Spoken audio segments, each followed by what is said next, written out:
मैं डॉक्टर राम कुमार सिंह आप सभी का इस वीडियो व्याख्यान में स्वागत करता हूं। आज मैं कक्षा एकादश के निर्धारित पाठ्य में घर की याद पाठ का प्रश्नोत्तर प्रस्तुत कर रहा हूं। आप सभी एकाग्रता एवं तल्लीनता के साथ सुनेंगे। इस पाठ का पहला प्रश्न है, पानी के रात भर गिरने और प्राण मन के घिरने में परस्पर क्या संबंध है? उत्तर है, कवि अपने घर से बहुत दूर जेल में कैद है। उसे घर से दूर रहने की पीड़ा है। आकाश में बादल घिरकर बारिश करने लगते हैं। ऐसे में कवि के मन को स्मृतियाँ घेर लेती है या घेर रही हैं। जैसे जैसे पानी गिर रहा है वैसे वैसे कवि के हृदय में प्रियजनों की स्मृतियाँ चलचित्र की तरह उभरती जा रही हैं।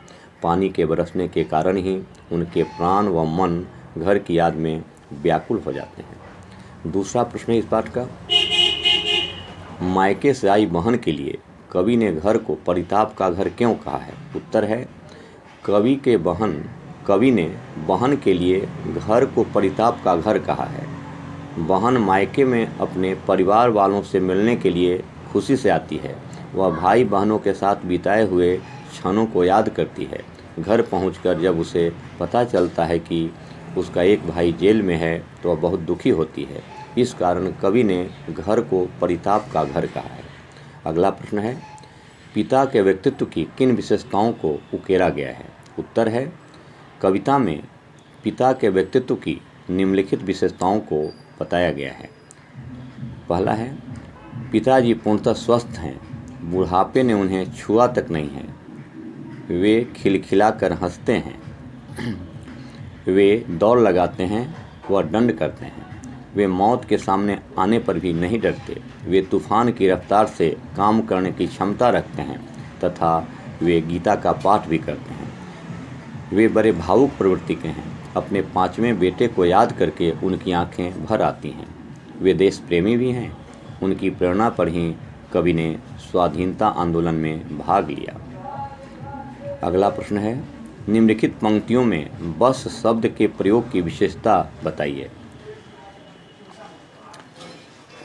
जैसे पंक्ति है, मैं मज़े में हूँ सही, मैं मज़े में हूँ सही है, घर नहीं हूँ बस यही है, किंतु यह बस बड़ा बस है, इसी बस में सब विवश है। इसका उत्तर है, कवि ने बस शब्द का लाक्षणिक प्रयोग किया है। पहली बार के प्रयोग का अर्थ है वह केवल घर पर ही नहीं है। दूसरे प्रयोग का अर्थ है वह घर से दूर रहने के लिए विवश है। तीसरा प्रयोग उसकी लाचारी व विवशता को दर्शाता है।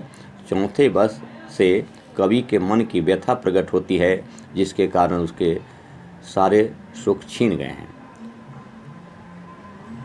अगला प्रश्न है, कविता की अंतिम 12 पंक्तियों को पढ़कर कल्पना कीजिए कि कवि अपनी किस स्थिति व मन स्थिति को अपने परिजनों से छिपाना चाहता है। उत्तर है, कवि जेल में है। वह सावन को कहता है कि वह उसके परिवार वाले को उसकी निराशा के बारे में न बताए। यहाँ का दुखदाई माहौल, कवि का मौन रहना, आम आदमी से दूर भागना, रात भर जागते रहना, तनाव व निराशा के कारण स्वयं तक को न पहचानना आदि स्थितियाँ नहीं बताने का आग्रह करता है। वह उसे चेतावनी भी देता है कि वह कहीं सब कुछ सही न बक दे। उसके बताने के तरीके से भी परिवार वाले को संदेह नहीं होना चाहिए। कवि अपने माता पिता को कोई कष्ट देना नहीं चाहता है। वह उन्हें प्रसन्न रखना चाहता है, वह उन्हें खुश रखना चाहता है। अगला प्रश्न है,